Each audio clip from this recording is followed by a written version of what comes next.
Bismillahirrahmanirrahim. I want to say assalamu alaikum to the group and all of the viewership that's tuning in.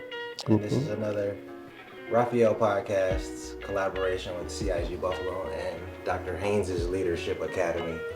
We're in San Antonio, Texas right now at the ASSA Conference for Economists. I'm your host for this podcast with my lovely co-host, Jasmine Ramos, aka Somar Luna J. So we have Dr. Haynes and Jessica Gordon-Nembhard. Also doctor. Also doctor, yeah, the great professor. So, Jess, how you doing today? Hello. Let's do a quick check-in. Okay. Doc, how you feeling today? Oh, I'm wonderful. I this morning I got up, appreciated my experience in life, and I took a little tour of the east side of San Antonio. A couple dogs were running around, cats were running around, and I ended up at the basketball court at the YMCA. And I had some nice Cuban conga Afro beats going on in my head, and I did some capoeira this morning, and I took my shirt off. I was appreciating being in San Antonio, probably about 60 degrees, I guess, and I know in the below it's probably around like high 20s maybe. I heard it's snowing. It's snowing, yeah. So yeah, wonderful. Thank you for asking. Hopefully it won't be snowing tomorrow when we pull back in. We'll bring back some warm weather. Yeah. How about you, Jess? How is your day progressing, and how has your overall experience in San Antonio been? So I am feeling very relaxed and comfortable. My day started out great because I decided to take an extra hour of sleep. And then I got this wonderful invitation to hang out with all of you and to get to know you guys a little bit. And so I've been chilling out with you guys today, and that really makes me happy. Especially, I always love reconnecting with Curtis. Yeah. You've known this guy for a pretty long time. We met in 1986. When did you come? I think that's when I came to UMass, 'cause 1986. She wasn't born yet. I wasn't. I was one. Yeah, my son was one. Yeah. Amazing. I got her PhD with a child on her hip. Yeah. Yes. Thank you. Yes. Thanks. Yeah, and actually I was pregnant with my daughter Yeah. when I defended. Shout out to all the mothers Whoop, whoop. and all the sons. Yes. And daughters. Yeah. For sure. Well, really? Do you go pass it to me? I wasn't ready. I was just like, yeah, nah. This is great. No, we chilling. Yeah, we chilling, yeah. One thing, though, that did stick out to me is, like, that seemed to be your aura when you were on the panelists. Oh, You really? were just, like, cool, calm, collected, relaxed. Like, you're someone I would just go and be like, hey, how are you? Just lay my head on your shoulder for, like, 5 seconds. That's it. That's all I need. She absolutely adores you after yesterday. Oh, thank my gosh, you. yeah, It Thanks. just seems so amazing. But I gained so much appreciation for you as well after your presentation. Oh, I appreciate it. I don't, for some reason, people don't realize I actually am terrified of public speaking. Well, you all did well. Yeah. For sure. But it was very comfortable. That was one of the more comfortable panels I've been on, because it was like being back with friends and soulmates. Oh, real quick, your salutations before you started. How did you arrive at those words? My land. And can you share some of my those land, words? Yeah. ancestor, and earth acknowledgements. Yeah. Well, I first started the land acknowledgements actually from an event I attended with Sam. God, I hope you can edit this. Yeah. So embarrassing. Sam Myers Jr. Okay. Another black economist. I went to an event he had in Sydney, Australia. What's it called? It was a global conference on not exactly reparations, but reconciliation, and there they started Truth this, and reconciliation? Yeah, it's kind of truth and reconciliation thing. with the Wilkins Institute that he runs out of the University of Minnesota. Okay. And that was where I first learned about the land acknowledgements. So the indigenous Maori people in New Zealand, where we started, and then the indigenous Aboriginal people in Australia. And this Truth and Reconciliation group was talking about how, you know, since we live in settler colonialism, we need to really acknowledge the original stewards of the land. So since then, and that was, I don't know, my daughter was 5 then, and she's 31, so what was that, 16 years ago or something? I've always done some kind of land acknowledgement, but more recently, we've been connecting it. So I know some people, especially in my Black studies world, were a little bit confused because not everybody considers African people indigenous people, right? And when we're in North America, you usually mean First Nations people when you say, right? So then we started adding the ancestors. I, you know, readily acknowledge my African ancestors, and then more recently I started adding recognition of Africa as the origins of humanity. Beautiful. So that people were very clear about what I mean. Okay, nice. And then because, you know, the climate crisis is just getting worse, one of the groups, actually it's a group I work with who's been redesigning what they call the solidarity economy principles. Okay. They actually have a really beautiful land, earth, and ancestor acknowledgement, and so I cut and pasted from some of their Okay, stuff. nice. So I add Mother Earth also. Yeah, I did appreciate it, right? And One thing that was really intriguing to me, and I know that also Jasmine really wanted to discuss it, was the co-ops and solidarity economics in prison, and also how you utilize art specifically in the prison system. So can you talk a little bit about that? Right. So I've been trying to study the use of cooperatives in prisons, because to me it's like the next frontier, because my first interest was cooperatives with African Americans and people of color in the U.S. and subaltern people, so anybody who's not the dominant. And then the more I got into it, and then actually teaching at John Jay College, which is a criminal justice college, trying to make connections with my work to some of the other research that my colleagues do at John Jay, I realized that the next sort of place where economic justice is crying for for solutions and for attention is in prison, right? And with incarcerated people and the slave labor and all that. So I've met a few people who were working on that issue, and Italy was sort of the first place that had what they call social co-ops, which are co-ops that are actually worker co-ops owned and run by social service people, educators, social workers, that kind of thing. And part of their strategy of their co-ops is to help their clients, to do therapy with their clients and restoration with their clients by helping their clients to create worker co-ops. And so some of the social co-ops actually operate in prisons and employ or have members of their co-ops or help the prisoners to create their own co-op. So I first started studying that a little bit and finding some people who had studied that. But I was also interested in how this works for Black folks and more marginalized people, not just in a place like Italy. So I started, again, just asking questions, and I found out there's an example in Ethiopia that's very interesting. But a colleague of mine in Puerto Rico said, oh, they're doing this in Puerto Rico, and introduced me to one of the educators who was working in the prisons. And so then she introduced me to a young man who had been the secretary for that co-op before he got out. And we actually, a couple of years ago, did I had them tour a couple of co-op conferences in the U.S. to talk about it. But what I found out was that, so the first co-op of its kind in Puerto Rico, and they actually claim that they're probably the first co-op in the current world that actually is wholly owned by the incarcerated people themselves. A lot of the other co-op models, as I said, were these social co-ops where the prisoners could be a member of the co-op but didn't necessarily control the co-op. though it looks like in Ethiopia at the Mekelle prison, they do own their own co-ops there also. And then I'm learning about, there's some other examples in South America, in Brazil, Uruguay, Peru.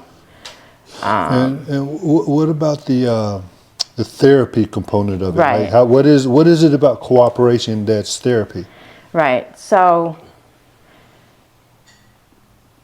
forget about the art therapy for a minute. Just being in a co-op, the way the social co-ops in Italy have figured out that co-op development is therapy, is that this notion of having people own and control their own economic activities and be in a relationship where it's a democratic, you democratically and consensus building relationship, as in a worker co-op, makes a difference to how people see themselves in the world, and it connects kind of both their need for economic agency with their need for human belonging and connection. Yeah.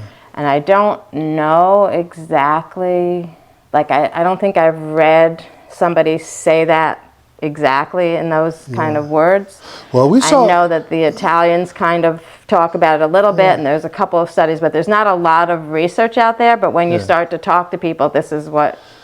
So Jasmine and I together. saw the Blue Zone, Oh, yes. right? And they talked about the Roscas, the saving circle, the what would they be called? The, Rotating saving circle. saving And circles, yeah. so are you familiar with the Blue Zone? No. Oh, you should absolutely watch. Or what about the okay. concept? Can you share with that? Well, so this guy was interested to see in which ways people were living their life to become, was it centennials? Centennials, yeah. Yeah, so he looked at a map. Or is that is that right? Well, you're the wordsmith. 100-year-old. Centenarian, Centenarians, yeah, sorry. So basically he had a map, and then he put like a bunch of blue dots in certain areas where he's seen that there was an abundance of people who were living over 100. Wow. And he studied and researched and visited these places and noticed that there were certain components like support, community, exercise, the foods that they're eating, different things of Wow. that nature. Saving circles. And The being involved in the susu. Be involved in a And saving this is called the circle. Blue Zone? It's on Netflix. I'll give you the exact title, but Yeah. definitely like community and support was one of the biggest things. Right. Yeah. Which I think is what was behind the Italian model too.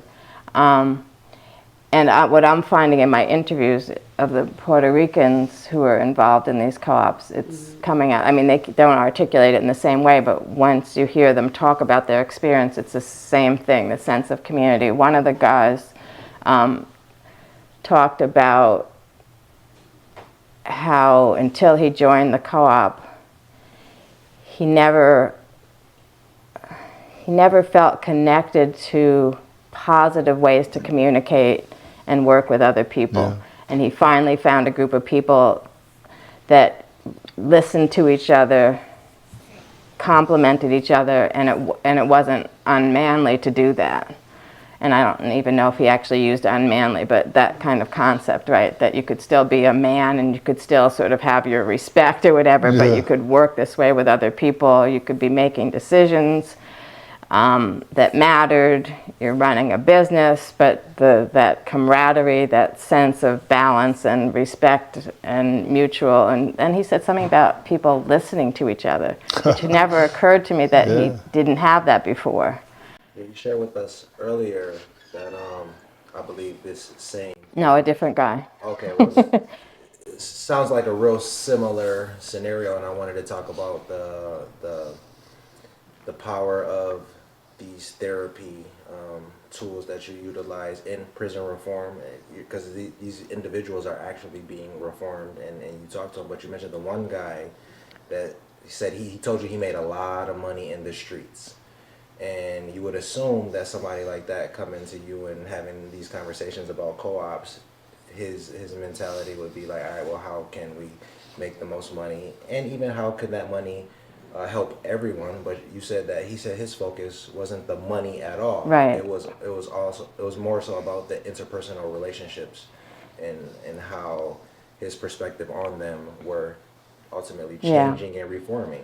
Right. I was trying to ask him the economist questions about how much, were they making steady income, how much income, were they making more money than the slave labor they had to do in the prison before they joined the co-op, that kind of thing. And he said, Professor, it's not about the money. It's really about the experience. And I would, you said prison reform, but I really see this as transformation, and that's how these guys talk about it too. These are transformative experiences. And I'm actually struggling with how to make sure that the work I'm doing and the practices I'm trying to suggest are really about transformation and abolition and not reform, because I'm not Yes. I don't really believe that I don't believe capitalism can be reformed. I don't really believe prison systems can be reformed. I think we have to be transformative. This is a next segue. Let's segue back to economics. And the idea, can neoclassical Keynesian Marxian economics be reformed? Or do we really need, well, you know my perspective, right? But from your perspective, do we really need a paradigm shift in economic thought and practice and policy? Absolutely. Can you speak a little bit about it from your? And I'll jump in from my perspective. And this is where you and I agree, and I think we've grown together in these ways and helped each other. But first of all, capitalism specifically, right? It's an exploitation paradigm. True. Right? The whole purpose of capitalism is profit maximization, and the only way you can maximize profit is to minimize costs. And what are your costs? Your costs are human beings, right? Supplies, which go back to nature and stuff. And so if you're trying to minimize those things, you're then exploiting human beings and you're exploiting the earth. And so there's no way to reform that, right? We have lots of issues, especially with black folks who want black capitalism. They're like, okay, if we just had a black person be the exploiter, but they don't put it that way. They, right? But that's what we see. They're if the black person owns it, they hire more black folks, they do whatever, but they're still exploiting because they're still profit maximizing because that's what their model is. Right. And, for me, it's really all about human, right? Maximizing human activity, human potential, human social reproduction. The only way to really do that is to do that in humane ways, which means we've got to switch the paradigms. And to me, it's about moving forward by looking back to the solidarity economic, cooperative economics that we've all have practiced as human beings since the beginning of humanity. Right? So to me, capitalism and neoclassicalism and even neoliberal globalization and whatever are all recent aberrations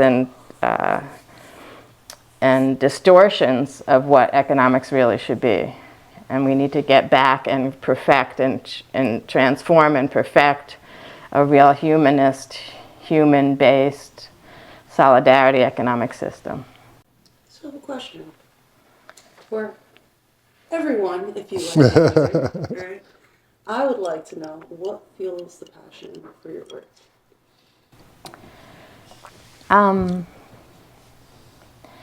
Well, I grew up with social activists who believed that as human beings we need to give back and make things better, leave things better than they are. And my parents were radicals in their own way and helped us to analyze the root causes of things and to focus on that instead of the superficial things.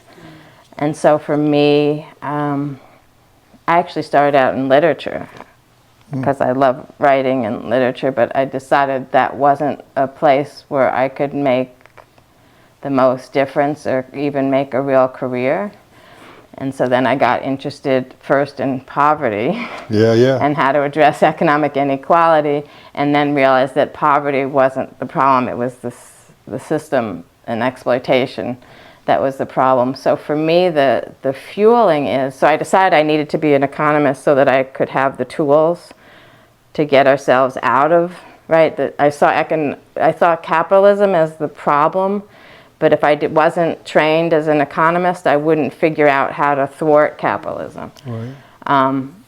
But even in my training as an economist and even in my training as a political economist, it wasn't satisfying because even political economy focuses on the deficits and the problems, and it was so depressing. The dismal Right? science. It's a dismal science. Yeah, it's so depressing. I was like, I can't make a career out of this either, because it was just all about what's wrong, what can't happen, you know. And I remember actually I had an epiphany moment because we were in a project trying to work with the labor unions on how to teach political economy and economics. But the labor unions were thriving on the dismal part, right? Their whole message was to tell workers how horrible everything was, so why they need a union, right? And I started arguing, actually probably because I talked to Curtis so much, that we really need them to see their power as human beings and as economic agents, and not so much about what they couldn't do, but what they could do. But the labor unions didn't listen. So I was like, okay, you know, and then I got a job looking at community economic development, and I was trying to figure out the positive, what are positive community economic development things. And then I finally realized that Curtis knew about co-ops and I should talk to him, and got excited then. So that's what got me excited about looking at positive human economic agency and human economic energy, and looking at how we resisted and been agentic about making change, doing things differently, even under the worst circumstances.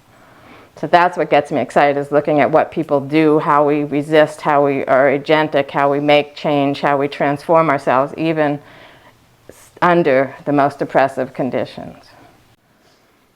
So I have an interesting question and or topic that I want to shift to. Yesterday, during your presentation, you mentioned, and I bring this up now because you just mentioned your parents, but yesterday you mentioned a mentor of your father's. Who was that mentor? So one of my father's mentors was W.E.B. Du Bois. Wow.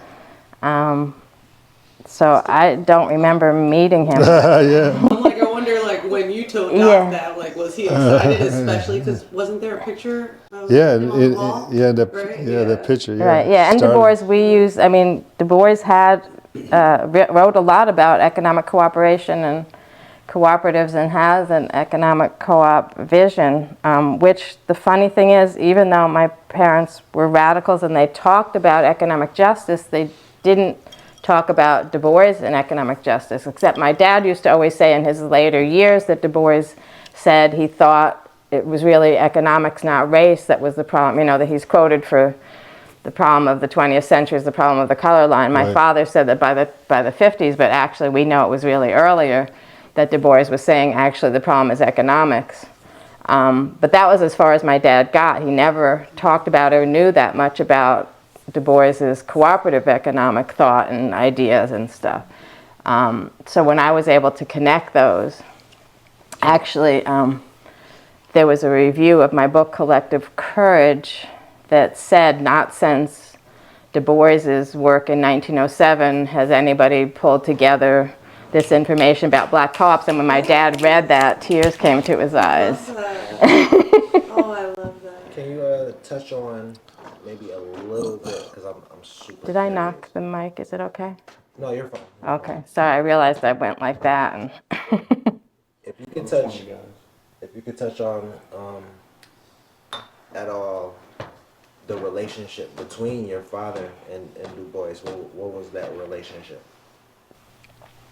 Well, my father met Du Bois in the 1950s when he moved to New York from Howard.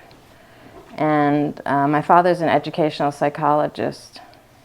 And I believe there was somebody when he was doing counseling and guidance that lived next door to Du Bois or something, and introduced them. And then my father says that he, I think he had like monthly Friday afternoon meetings or something with Du Bois. Wow. And they just kind of basically sat and talked about things and stuff. But what he says he learned the most about Du Bois was this notion about the use of intellect, that it wasn't good enough to know something, you had to understand it and apply it.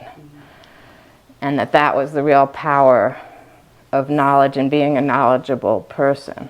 Yeah. So- Not applying knowledge. So let me, It's so not having it. we're about to Right. flip to you guys with regard to application. All right, so maybe you guys could talk a little bit about, so one of the slides was about principles of black political economy, but its power comes from application. Can you, either one of you speak on that? I'll let Jasmine handle that one. Specifically, as Well, far just as, in terms of what we're doing, right? So we Applying kind of, knowledge. like following off of what she said, that it's not just about, it's kind of like these people say knowledge is power, but it's not really knowledge is power. It's the application of knowledge where the power comes from. And so the application of the principles of black political economy. so where my brain goes to is We love to, being a love to, student of life. yeah, I Right. love it. So Oh, by the way, what a beautiful necklace. thank Oh, I know. I you. I said that earlier off From camera. someone who loves me. It's fantastic. It's really fantastic. Yeah. Matching earrings, a bracelet. From San Antonio. Oh, yes. handmade. Yes. Fantastic. Yeah. You make it look good. Thank you. You're Doc. welcome. I appreciate you. Yes. Okay, so we were talking about Applying knowledge, yes. right? Understanding and Well, application. I feel like knowledge is best received through experience, and that's just what I like to do. I like to just walk it instead of talk it.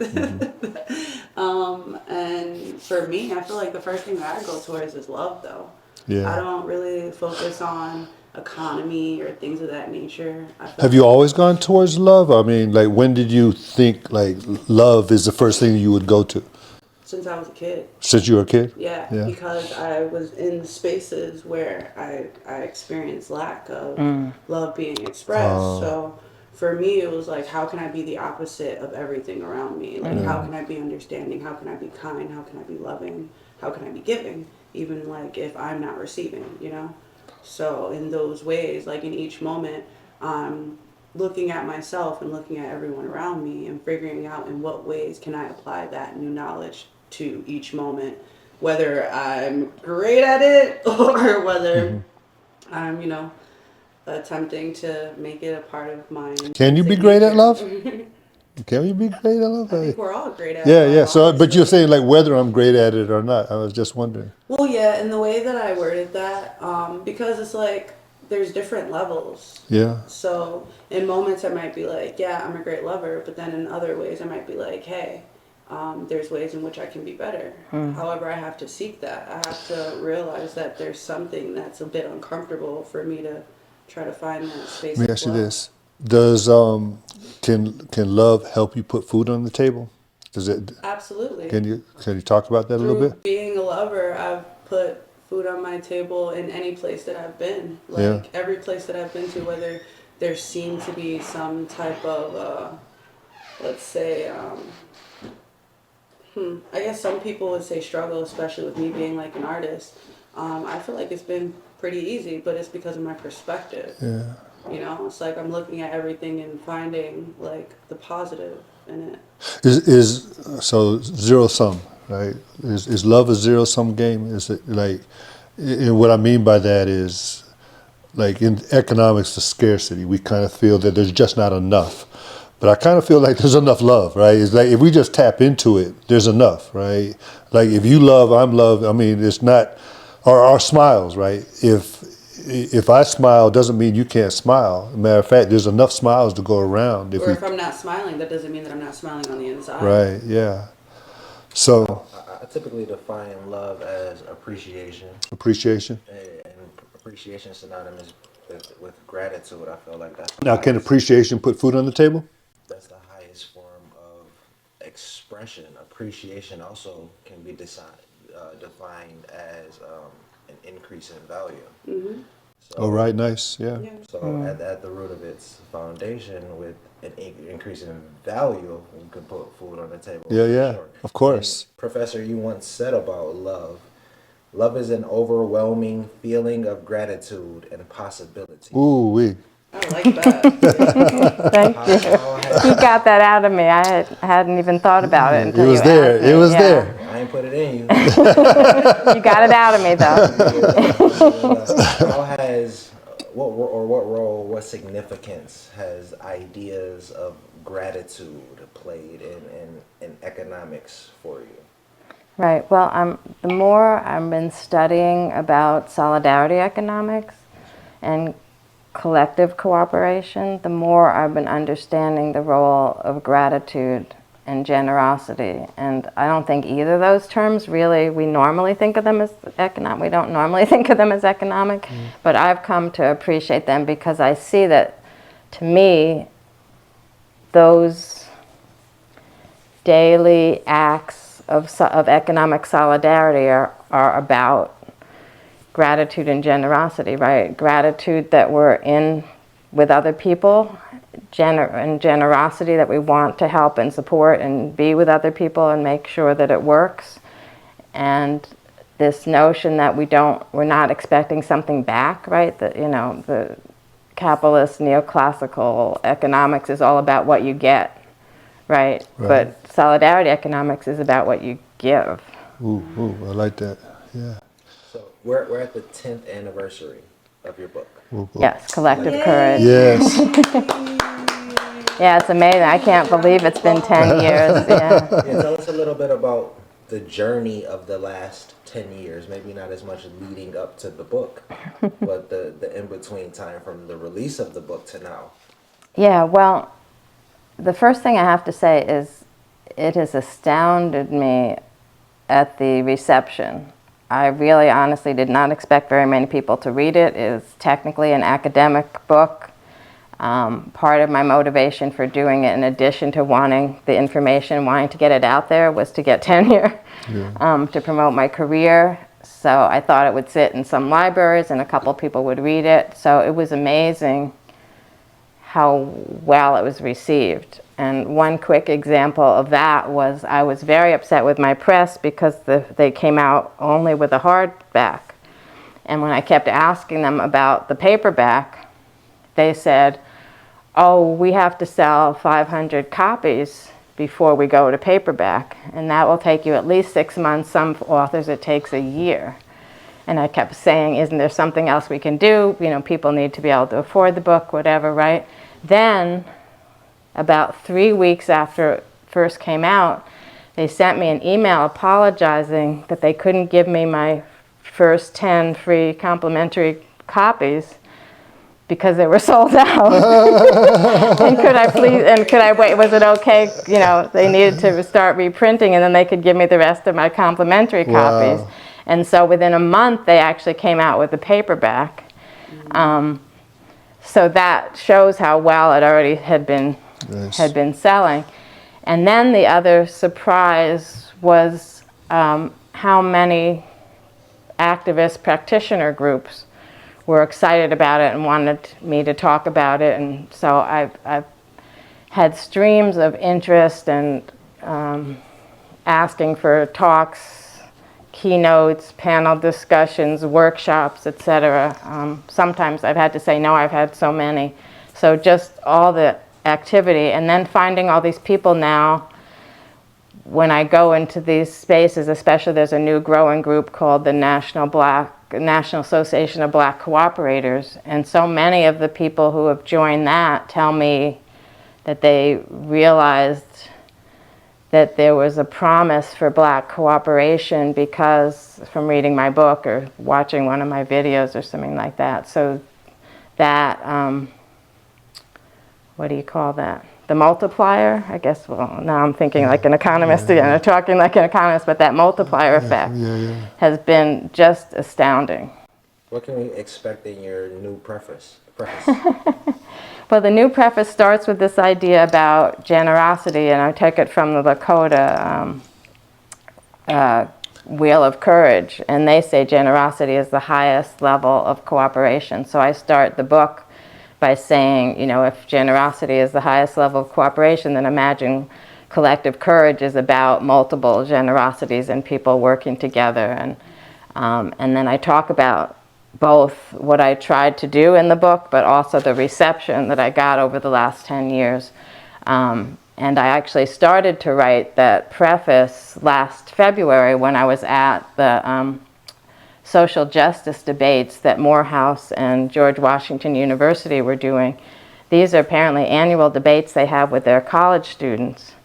And last year they picked my book to be their inspiration. Wow. And the question was, are worker cooperatives the most optimal economic solution to our problems? And so they had me as the judge on the finalists last February. So I also talked about, imagine, right, the social justice debates with black and white young scholars, and that they chose to talk about this topic and to honor my work and their thing. Your quick answer to that question would be the question that... Oh, yes, worker co-ops are one of the optimal ways, though actually one group argued that it's not worker co-ops, it's the new solidarity co-ops, which I actually agree with. So solidarity co-ops are worker and consumer, worker and user, multi-stakeholder, co-ops. Yeah, so I actually do agree that it's really multi-stakeholder work-owned co-ops. So you have workers owning with other stakeholders. There probably are some of the best strategies for economic justice. When and where can we expect your book to be available for purchase? It's Penn State University Press. The 10th anniversary edition, I'm sorry, more specifically. Yeah, so it's between March and May of this year, of 2024, it will be out. Amazon? Oh God. I hate Amazon. That's why I said buy it from my press is a nonprofit academic press, Penn State University Press, PSU. Well, we're going to have your book on our website too, so we'll give them a different opportunity to buy it. But you can buy it in bulk from my press, and they'll give you a discount. All right, beautiful. If anyone wants to reach out to you, where could the people find you and connect with you? Oh God, I'm not on social media. So they can email me, professorgn@gmail.com. And before we close out, right, because we're pretty much over time, it's 12:33 and we got to get you to the airport. So if there are any last words that you can leave all of us with, and anyone who's going to view this footage, what would it be? Oh God, that's a hard one. I guess my last word for today would be that we need to stay focused on the fact that a humane economy is possible, and we're doing it. Okay. Yeah, a note that I have from you is money system. I wanted to talk about money systems for and facilitated by good humans. You mentioned good humans. Good human beings, yeah. And good human beings. And a quote that I have from you is, "It's not about the money." Not about the money. Interesting. Yeah. So thank you for joining us, both of you. Well, Dr. Curtis Haynes, Dr. Jessica Gordon-Nembhard, Jasmine Ramos. I'm Raphael. Peace. My pleasure. Namaste. Alhamdulillah. Alhamdulillah.